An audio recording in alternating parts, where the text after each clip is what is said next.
Well, more bad economic news, I'm afraid. If you don't like horror movies, you probably want to hide behind the couch. Statistics South Africa is saying today our economy shrank by 2% in the first quarter. That's from the last quarter of last year. Those numbers come from just before our lockdown started. But many of our trading partners had already started their lockdowns, which would have had an impact on our economy. It does mean that our recession continues after we'd already seen our economy contract for 2 consecutive quarters before that. Hayabonga Qawa is our economics contributor. Hayabonga, good afternoon to you. I don't know if you're a fan of horror stories. I imagine you're not surprised at the plot twist here. The numbers show that our economy just continues to contract. Afternoon to you, Stephen. Afternoon to the viewers. It seems the horror show continues. And I think, as I said earlier, I'm certainly not surprised by these numbers. If we consider the trajectory of our economy even prior to COVID, we've only had 3 quarters of positive growth in the last 2 years since the first quarter of 2018. And if we place this in perspective, the contraction we saw in the first quarter before the lockdown was probably relatively lower than the contraction we saw in the first quarter of 2019. And much of that has to do, I guess, with how the December period uncharacteristically found itself in negative territory. Ordinarily, this is the period where we would expect there to be rises in household consumption spending and, of course, even, I guess, inventories and the investment behavior of many entities. We certainly haven't seen that in the last few years or so in the fourth quarter numbers, and I guess that also places into context the base from which we are comparing Q1 2020. And if you add COVID-19 to the mix, it certainly does become clearer, Stephen, that we are at the start of a long contraction in our growth journey. And I think if we think about how all of our policies, right through from the RDP to GEAR to the new growth path to the NDP, all of them have focused on achieving certain levels of annual growth in order to achieve employment, in order to make a dent on inequality and poverty. And the big question we should all be asking ourselves now in this new normal, what do we do and what happens in a context where you have no growth? Do we just throw in the towel and give up on those ambitions? Or do we start to think about those lofty goals and ambitions in a context of slow and no growth at all? Okay, so we clearly need a new script to change the horror show, right? I mean, for that to happen, what needs to happen? Does our politics need to change in some significant way? Does something else need to happen?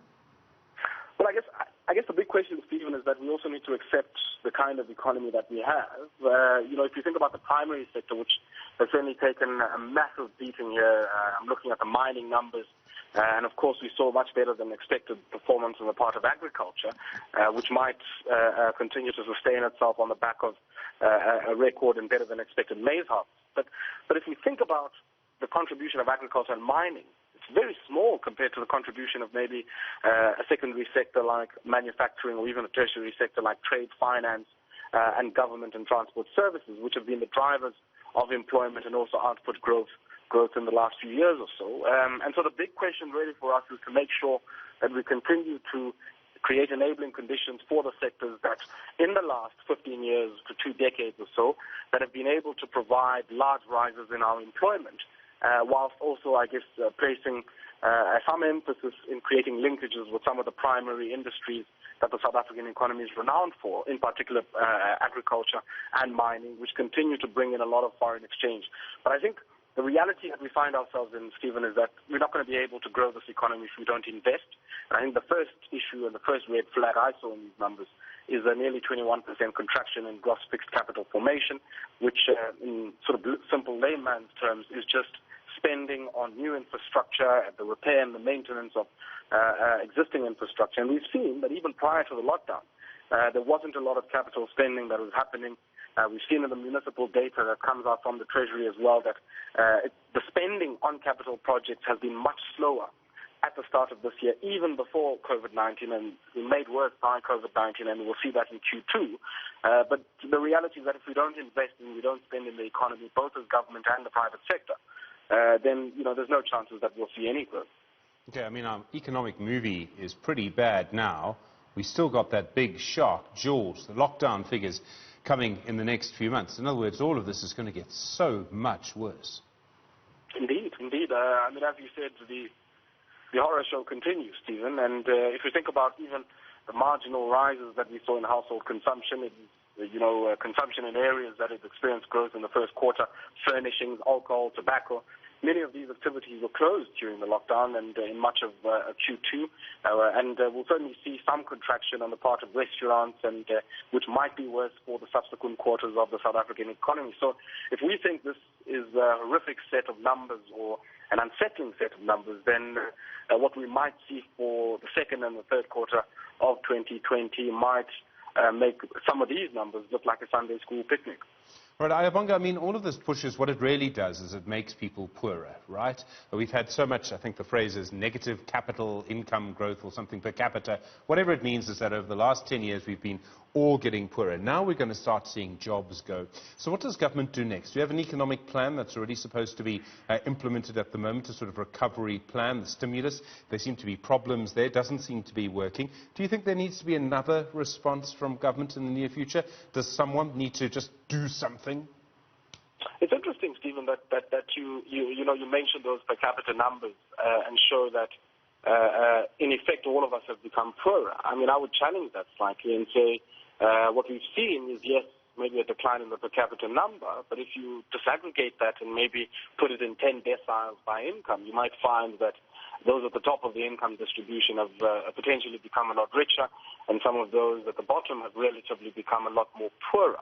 So the reality is that if we are to even think about turning this around, we have to first understand that the South African economy has a primary demand challenge. And so any programs that are aimed at, one, improving the long-run growth potential of the economy, investment in infrastructure, investment in sectors that are able to absorb those with limited or no skill, and you add to that all of the redistributive mechanisms. I mean, I think it's a shame, Stephen, for instance, that the SASSA grant that was much touted and that had a lot of critical policy work going into it hasn't been able to reach where it's needed the most and spur on through demand channels and consumption channels subsequent waves of economic activity that would make the picture for Q2 and Q3 of 2020 a lot better.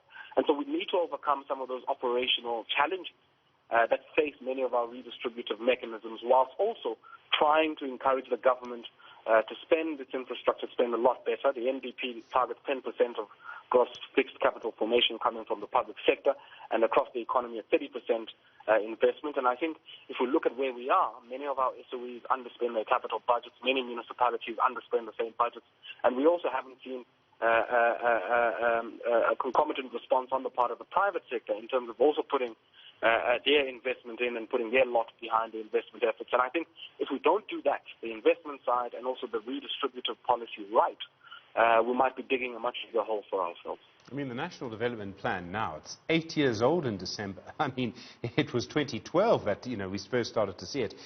Things have changed dramatically, and yet there's surely low-hanging fruit. I mean, we had the National Treasury proposals last year. They spoke about changing communications policy to make data cheaper. Sure, the Competition Commission's been active there, but we haven't actually seen major changes from government in that sphere at all. No, we certainly haven't. We certainly haven't, Stephen. And if you think about the National Development Plan being 8 years old, since it was passed, we never achieved 6% per annum or 5% per annum growth to achieve the kind of job targets that we're looking for. And I guess the reality of it is that a lot of the reform modernization efforts lie in the areas that you just outlined, which are in that Treasury document. So modernization of network industries, rail, ports, telecommunications, and many of those sectors.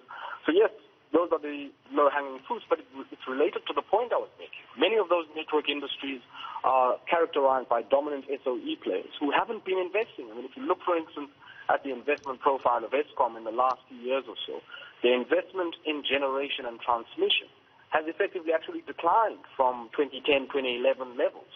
We've seen a decline in that.